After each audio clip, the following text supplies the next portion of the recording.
सरकार और संगठन दोनों ही साथ में है, तो प्रदेश में बड़ा विषय चल रहा है इनका भंडारी हत्याकांड, उसको लेकर अपडेट क्या है?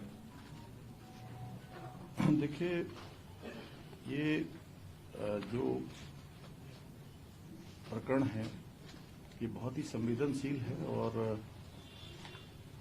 हम सब लोगों के लिए, क्योंकि राज्य की दृष्टि से हम सब की बेटी बहन जो भी उस समय में घटना हुई वो बहुत ही हृदय विदारक घटना थी और हम सब लोग बहुत आहत हुए, क्योंकि मैं उस समय भी राज्य के मुख्य सेवक के रूप में था और मेरे को जैसे ही जानकारी मिली, क्योंकि मरुड़ आपने पूछा है तो मुझे बताना चाहिए, कई सारे मीडिया के मित्रों ने बीच में ये भी कहा कि मैं इसमें बात भी नहीं कर रहा हूँ। अच्छा हुआ आपने पूछ लिया, क्योंकि प्रेस कॉन्फ्रेंस कुछ और थी, लेकिन ये महत्वपूर्ण विषय है, ये सबके ध्यान में आना चाहिए। और तो मैंने जैसे ही मेरे को मालूम चला, सूचना आई कि इस प्रकार की घटना हुई है, हमने तत्काल पुलिस विभाग को, अन्य प्रशासन को तत्काल कहा कि जैसे भी होता है सब जो भी इसके आरोपी हैं या जिनके ऊपर आरोप हैं उनको तत्काल गिरफ्तार किया जाना चाहिए, कोई पकड़ से बाहर नहीं जाना चाहिए।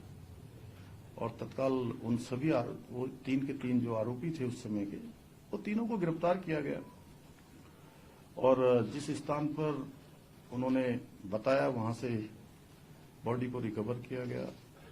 फिर जो कार्रवाई होती है, समस्त औपचारिकताएं जो कानूनी रूप से होती हैं वो पूरी की गई और पूरी करने के बाद तत्काल ही हमने महिला आईपीएस अधिकारी के चेयरमैनशिप में या कहिए उनके नेतृत्व में एक कमेटी का गठन किया, एसआईटी जांच का गठन किया और एसआईटी ने अपनी पूरी जांच करी, हर एक पहलू पर जांच करी। परिवार के लोगों से भी एसआईटी मिली, अन्य लोगों से भी मिली, जिन लोगों को भी इस केस के बारे में जो भी जानकारियां थी, और इसमें विज्ञापन भी निकाला गया, अखबार में भी दिया गया, संचार के माध्यमों से बताया भी गया, किसी के पास भी अगर कोई जानकारी हो तो वो एसआईटी को उपलब्ध कराए। और पी रेणुका देवी उस समय उस एसआईटी को हेड कर रही थी, जो अभी सीबीआई में ही कार्यरत हैं। यहाँ से उनका सीबीआई में ही जो है, इसके बाद डेपुटेशन से वो हमारे राज्य के अधिकारी हैं, यहाँ के कैडर भी हैं, लेकिन अब सीबीआई में काम कर रही हैं। और एसआईटी ने पूरी काम करने के बाद उसके बाद उसमें कई सारे पहलू आए बीच में। बहुत सारे लोगों ने कहा कि भाई इसमें जानकारियां ये भी होनी चाहिए, कुछ और जुड़ना चाहिए। उन्होंने कहा जिसके पास भी जो भी जानकारी है हमको दे दे या न्यायालय में दे दे, जहां भी देना दे। अंततः लोग सीबीआई की जांच के लिए उस समय में न्यायालय में भी अर्जी लगाई गई, सुप्रीम कोर्ट, हाई कोर्ट, सभी लोगों ने उसको सुना। सुप्रीम कोर्ट ने भी, हाई कोर्ट ने भी, और जो सेशन कोर्ट है वहां पर इस पर लगातार कार्रवाई चलती रही और जो मजबूत पैरवी थी, उसी मजबूत पैरवी का परिणाम था कि उन्हीं तीनों आरोपियों को आजीवन कैद की सजा सुनाई गई। अब इधर एक प्रकरण ये आया है कि ऑडियो एक आया है और ऑडियो में उन्होंने कई लोगों के नाम लिए हैं अलग अलग प्रकार से, और हमने कहा कि भाई ऑडियो की जांच करी जाए और जांच के लिए जो है एक एसआईटी का गठन भी कर दिया गया इसमें। और जिन लोगों ने ऑडियो पर बात की है उनसे भी बात करने का पुलिस ने प्रयास किया है। अच्छा होगा कि वो सब लोग अपना ऑडियो जो उन्होंने बोला है उसकी कुछ सत्यता वहां पर आ जाए, और सत्यता आते ही हमने कहा है कि हम सभी प्रकार की जांचों के लिए भी तैयार हैं। हम कहीं पर ऐसा नहीं है, क्योंकि हम भ्रम की स्थिति भी राज्य के अंदर नहीं बननी चाहिए, और हमारा ऐसा ट्रैक रिपोर्ट रहा है कि अगर कोई गलत काम करेगा, कहीं भी कोई दोषी होगा, तो किसी कीमत पर भी वो छूट नहीं पाएगा, चाहे कोई हो, किसी भी कीमत पर वो छूटने वाला नहीं है। लेकिन ऑडियो की सत्यता, ऑडियो में तो बहुत सारी बातें उन्होंने करी है। एक में वो ऑडियो में ये भी कहते हैं कि मैं पार्टी का अध्यक्ष बनने वाला हूं, जो हमारे महेंद्र जी बैठे हैं यहाँ पर, वो ये भी कह रहे थे। अब पता नहीं, आप सब लोगों ने भी सुना होगा, उन्होंने अन्य बातें भी बहुत सारी की गई है। आज ऑडियो में वो एक नाम ले रहे हैं, कल को किसका नाम लेंगे। तो इसलिए सारी सत्यता, सारी जो जांच परख है, एफएसएल है, उसका करवाने के बाद हमने कहा है कि हम किसी भी कीमत पर अगर कोई दोषी होगा तो बिल्कुल छूटने वाला नहीं है। लेकिन हाँ, ये जरूर ऐसी बात है कि इसमें एक दो ऑडियो पर बात होती है, ऑडियो के पास बात होने के बाद सीधे प्रेस कॉन्फ्रेंस देहरादून में नहीं होती है जी, देहरादून से सीधे दिल्ली होती है प्रेस कॉन्फ्रेंस। समझ में नहीं आ रहा है कि आखिर एक ऑडियो के आधार पर इतना बड़ा बवंडर राज्य के अंदर किया जा रहा है। हम भी राज्य के अंदर काम करते हैं, हमने भी ईमानदारी से काम किया है, और कोई भी अगर किसी के पास भी कोई सबूत होगा तो मैं बिल्कुल आप सबके सामने स्पष्ट करना चाहता हूं, कोई छूटने वाला नहीं है। हाँ, अगर देखिए हिंदुस्तान के अंदर उम्र कैद की सजा बहुत बड़ी सजा होती है, और किसी को उम्र कैद की सजा मिली हुई है, अगर कोई उसमें और होता, कोई और होता, तो वो ऐसा नहीं हो सकता है कि वो उसका नाम नहीं बताते, उसका नाम जरूर बताते। और एक ऑडियो में वो आपस में बात करते हुए यह भी कह रहे हैं, एक में कह रहे हैं कि इसकी हत्या हुई है, बेटी के बारे में कहते हैं कि हत्या हुई है, और दूसरे में कहते हैं कि इसने आत्महत्या कर ली। अब इनकी कौन सी बातों को सच माना जाए? मैं तो आप ही लोगों से पूछता हूँ कि आप ही लोगों में से कोई अगर किसी का कोई प्रश्न हो इस बारे में, तो एक में कहते हैं कि हत्या हुई है और दूसरे में खुद ही कहते हैं कि इसने आत्महत्या कर ली। अगर हम इनकी आत्महत्या की बात मान लें तो कहीं ऐसा तो नहीं कि न्यायालय में जाके इससे उनको इसका कहीं ना कहीं इस रूप में भी कोई जो है कोई षड्यंत्र तो नहीं चल रहा है? इतनी बड़ी सजा हो चुकी है, हम हर जांच के लिए तैयार। हमने कब मना किया कि हम कोई जांच नहीं करवाएंगे? सर एक सवाल ये भी है कि जो आप देख रहे हैं कि लोग सड़कों पर हैं, विरोध प्रदर्शन हो रहे हैं, और अब धीमे ही सही लेकिन बीजेपी के संगठन में भी आवाज उठ रही है कि जन भावनाओं का ख्याल रखना चाहिए। लोग सोशल मीडिया पर भी अगर आप ही का नाम आ जाएगा तो क्या करेंगे कल? जन भावनाओं नहीं, पहले मुझे आप बताइए, आपका नाम आ जाएगा तो क्या करेंगे? अगर आपका नाम कह दे वो ऑडियो वाला, तो क्या करेंगे बताइए पहले मुझे। नहीं, इस विरोध को नहीं, अभी इस देखिए विरोध है, हम लोगों ने कहा है कि हम कोई चीज हम जांच करवा रहे हैं, एफएसएल के लिए बुला रहे हैं, अगर उनके पास सत्यता है, कोई बात है, तो भाई वो भाग रहे हैं ना, उनको हम ढूंढ रहे हैं। आपको पता है वो कहाँ है? आप ला दीजिए ना भाई साहब, प्लीज आप हमारी मदद कर दीजिए ना, राज्य की मदद कर दीजिए प्रशासन की। क्या उनके पीछे कोई ऐसे लोग हैं जो पार्टी के अंदर है या उन्हें कोई बैकअप कर रहा है? इनका हौसला कैसे आ गया? अब देखिए ये तो सब जांच में ही स्पष्ट होगा, लेकिन हमारा तो ये कहना है कि भाई उनको आना चाहिए, उनको बिल्कुल इसके कारण से राज्य के अंदर इस प्रकार का माहौल बना है, तो उनको आकर इसका जवाब देना चाहिए, उनको बताना चाहिए कि आखिर किस आधार पर उन्होंने कहा है। और जो भी होगा, चूंकि जांच चल रही है, तो देखिए बहुत दिनों तक ये मामला, ये जो धुंध लगी है, ये धुंध छटेगी, और धुंध छटने के बाद निश्चित रूप से बादल हटेंगे, कोहरा छटेगा और सूरज निकलेगा, साफ सफाई होगा। आप कोई संस्तुति करने जा रहे हैं या एसआईटी पर ही आप लोग अभी वो रहेंगे? ये बात तो मैं सबसे लास्ट में बताऊंगा आप लोगों का, और कोई प्रश्न हो तो पहले पूछ लीजिए। भाभी सर, हाँ, भाभी जी मेरा सवाल है, राम के विकास को लेकर योजना के बारे में काम किया आपने, आपको लगता है 11 साल सरकार को लाने क्यों लगा दी? बहुत पहले वाला चाहिए विकास को लागू।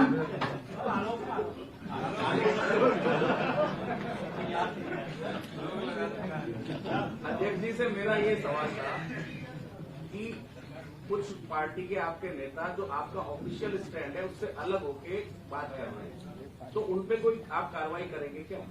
देखिए वो हमारा इंटरनल मामला है, वो बहुत बड़ी बात नहीं है, लेकिन जो एक बड़ी बात है वो ये है कि हमारे राज्य के अंदर जो भ्रम की स्थिति बनी है, जो उनके परिवार को कष्ट हुआ है, और जो परिवार की बेटी गई है, हम सबका परिवार है, पूरा राज्य है। मैं तो ये कहता हूँ कि अभी आपने भी कहा, जैसे आपको भी भाई साहब कुछ पता हो तो उनके बारे में बताइए, जरूर हम जो है इस पर करेंगे जांच। बिल्कुल जो है मैं बहुत संवेदनशीलता से बोल रहा हूँ, बहुत जिम्मेदारी से बोल रहा हूँ, हम किसी जांच से कहीं जाने वाले नहीं है। हमें जो जांच की आवश्यकता पड़ेगी हम वो सब जांच करवाने को तैयार है। आपको पता है पिछली बार छात्रों का मामला आया था, तो छात्रों के मामले में हमें लगा कि भाई 8 दिन हो गए, 10 दिन हो गए, और सच में छात्रों को लग रहा था कि कोई इसमें गड़बड़ है, क्या है। तो हम गए, उन्होंने कहा कि भाई यहाँ पेपर आ गया, बाहर आ गया, एक बात थी, तो उसकी सीबीआई जांच होनी चाहिए। तो हमने सीबीआई जांच की संस्तुति करी, और उसके बाद पूरी कमेटी बैठा ली। कमेटी बैठाने के बाद हमने उस परीक्षा को भंग भी कर दिया। इसमें भी अब जिन्होंने शिकायत करी है, उस अगर वो उनकी मंशा अगर साफ है, वो न्याय दिलाना चाहते हैं, हम भी न्याय दिलाना चाहते हैं। हमारी बेटी है, हमने न्याय के लिए ही उसके लिए इतना संघर्ष किया कि एक दिन भी आरोपी तीनों के तीनों जेल से बाहर नहीं आ पाए। एक दिन भी जेल से बाहर नहीं आए। उम्र कैद की सजा हो रही है। अगर मान लिया जाए कि यहाँ पर महेंद्र भट्ट जी हैं, ये हमारे महामंत्री हैं, अगर ये किसी आरोप में दोषी होंगे और जेल ये चले जाएं प्रभारी जी हमारे, बताइए मुझे। तो अगर ये जेल जा रहे होंगे, सजा हो रही होगी, तो क्या इनका नाम नहीं बताएंगे? उन तीनों ने नाम बताना चाहिए था। लेकिन उसके बावजूद भी ये प्रकरण आया है, बहुत गंभीर प्रकरण है। मुझे लगता है कि आप लोगों को क्या ये नहीं लगता कि भाई एक नाम बोल दिया ऑडियो से, ऐसा ही ऑडियो पेपर लीक के मामले में भी हुआ था। अब हमें तो ये लग रहा है कि ये कोई क्या है कि पेपर लीक में भी इसी प्रकार का ऑडियो बनाया जाता है, उसके बाद हंगामा किया जाता है। इसके बाद जो है कुछ लोग कहीं ऐसा तो नहीं कि बेटी अंकिता को बार बार उसकी आत्मा को इस तरह से करके राज्य के अंदर एक माहौल खराब करके अपनी राजनीतिक जमीन तलाश रहे हैं। कहीं ना कहीं मुझे लगता है कि जो है वो उसको आगे रहे। भाई राजनीति करने के और बहुत सारे रास्ते हैं। हम लोग राजनीति करने के लिए उत्तराखंड की जनता के विश्वास के लिए काम कर रहे हैं, उत्तराखंड की जनता के लिए काम कर रहे हैं। आप अच्छे मुद्दे लाइए और इस मुद्दे पर हमारा बिल्कुल स्टैंड क्लियर है। हम हर जांच के लिए तैयार है। आपको कोई षड्यंत्र कर रहा है? बोलने दो यार सीएम साहब। नहीं, आप एक मिनट, एक एक करके मैं सबसे बोल रहा हूं। मैं तो खुद ही आपसे पूछता हूं। आप बताइए, आपको लग नहीं रहा है कि षड्यंत्र है? अगर ये मोबाइल बंद करके जाना, एक ऑडियो रिलीज करके, एक ऑडियो रिलीज होता है, उसके बाद प्रेस कॉन्फ्रेंस यहां नहीं होती है, प्रेस कॉन्फ्रेंस दिल्ली में होती है, और हमारे जो प्रभारी जी का नाम लिया गया, प्रभारी जी ने अपने, आप लोग भी सोशल मीडिया देखते हैं, पुलिस ने भी वेरीफाई कर लिया, सारे अकाउंट ट्विटर सब देख लिया उनके। वो पिछले उस दिन 10 तारीख से लेकर 20 तारीख के बीच में उत्तराखंड में उनका आना ही नहीं हुआ कभी। ये तो आप लोगों ने भी सारा रिकॉर्ड देख लिया होगा। उनकी जो पुरानी फेसबुक इत्यादि देख लेंगे तो उसमें आ जाएगा सारा। अब आप स्वयं अंदाजा लगाइए, अगर उनके पास कुछ है तो भागे क्यों हैं? तो ये क्या हम सुरेश राठौर और दुष्यंत गौतम की व्यक्तिगत लड़ाई का परिणाम है क्या ये? देखिए, वही उसी के लिए तो हम लोग जांच कर रहे हैं कि आखिर उन्होंने बोला है तो क्यों बोला है। वो आए और वो बोले और उनको जवाब तो देना पड़ेगा। वो उनके घर में भी हम लोग गए हैं, पुलिस गई है, प्रशासन के लोग गए हैं, रिक्वेस्ट भी कर रहे हैं। हम लोग अनेक माध्यमों से उनसे संपर्क करने का प्रयास कर रहे हैं कि सुरेश जी आइए और बताइए भाई कुछ आपने, इतनी बड़ी बात हो गई है, इतने लोगों के मन में शंका पैदा हो गई है, राज्य के अंदर लोग जो है अविश्वास की स्थिति से गुजर रहे हैं। आए आप, मैं तो उनसे निवेदन कर रहा हूँ कि वो आए, कोई सबूत दें, और मैं बिल्कुल गारंटी के साथ कह रहा हूँ कि कोई किसी में बचने वाला नहीं है।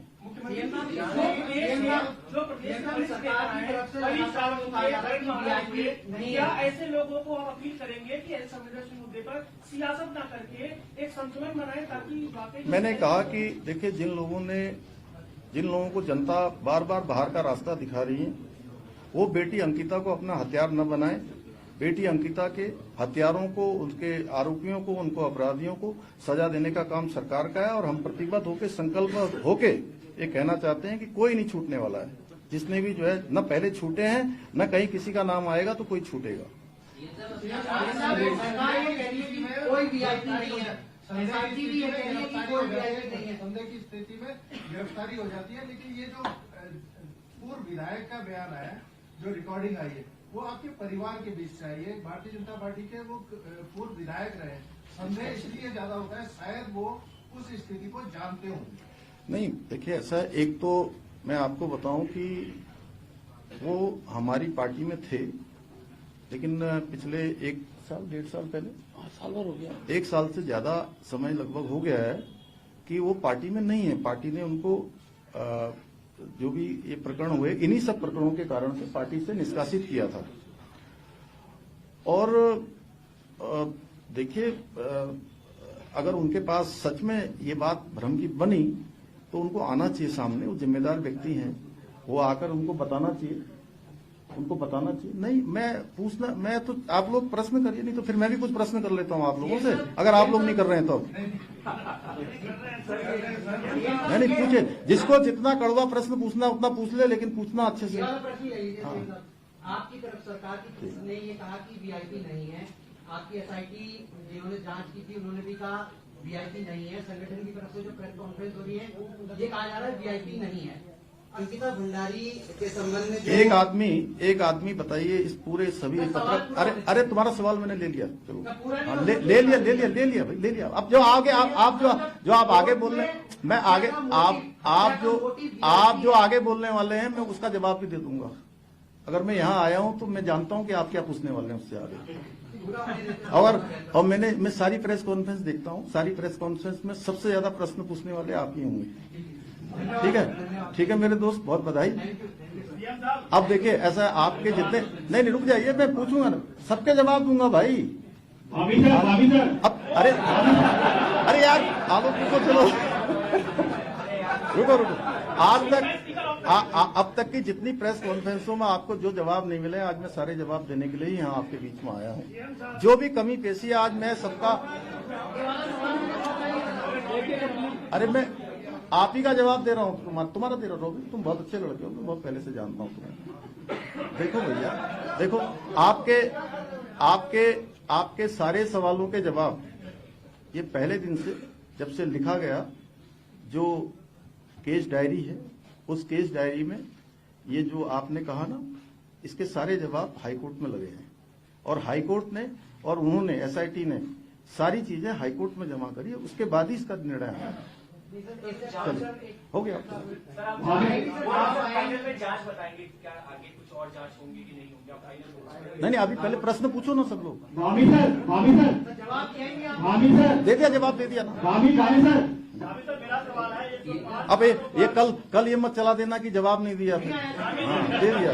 आपने कहा कड़वा सवाल, तो एक कड़वा सवाल ये है, क्या 2027 चुनाव के पहले आपकी पार्टी के कुछ लोग करते हैं जिसकी कॉन्स्पिरेसी करके की योजना का नाम बता रहे हैं? नहीं आपने पार्टी के अंदर कोई कॉन्स्पिरेसी चल रही है आपके खिलाफ, तो नहीं चाहते 27 नहीं हमारी पार्टी में कॉन्स्पिरेसी जैसी कोई चीज नहीं है। देखिए मैं तो लगातार पिछले 4 वर्षों से भी अधिक समय से इस दायित्व में काम कर रहा हूँ, सभी के सहयोग से काम कर रहा हूँ। पार्टी हाईकमान का भी, हमारे वरिष्ठ लोगों का भी, सभी पार्टी कार्यकर्ताओं का साथ है। और ये हर पार्टी में होता है, थोड़ा बहुत ऐसी चीजें चलती हैं, कोई ऐसा विशेष नहीं अभी हम नहीं रहेंगे। अब चलिए आपके, हाँ अब लास्ट प्रश्न पूछिए। आपका मैं अलग से दूंगा, आप अलग से। अब लास्ट बात, अब हो गया, बस चलिए हो गया। आप बोले चलिए एक लास्ट। भारती जी तो अलग से पूछ लेती हैं मुझसे। सुरेश राठौर और उर्मिला राठौर के चर्चे चल रहे हैं, पुलिस को दोनों को पकड़ने में इतना समय क्यों लग रहा है? क्यों आप उन्हें ये समय दे रहे हैं कि आप स्वेच्छा से आइए और हमें सबूत दीजिए, जबकि आप खुद कह रहे हैं कि माहौल प्रदेश का खराब हो रहा है? आपको तो उन्हें लेके आ जाना चाहिए था। क्या हम ये समझे कि सब मामलों में प्रक्रिया ऐसे ही रहेगी कानून की जैसे तय रखी गई है? आपको जानकारी है उनके बारे में, कहाँ है करके? सर मैं कानून बनाऊं, तो आप भी मदद करिए ना हमारी। हम तो पकड़ ही रहे हैं उनको, हम पकड़ ही रहे हैं उनको। आप नहीं आप बताइए ना, पुलिस ढूंढ रही है ना, आपको पता है रोज उनके घर में नोटिस दे रही है, जगह जगह छापेमारी हो रही है, जगह जगह जा रही है, देश के अंदर उनके मोबाइल लोकेशन निकाली जा रही है। तो कहीं आपको भी जरूर हो तो बता दीजिए, तभी तो कह रहा हूँ आप भी बता दीजिए कुछ हो तो।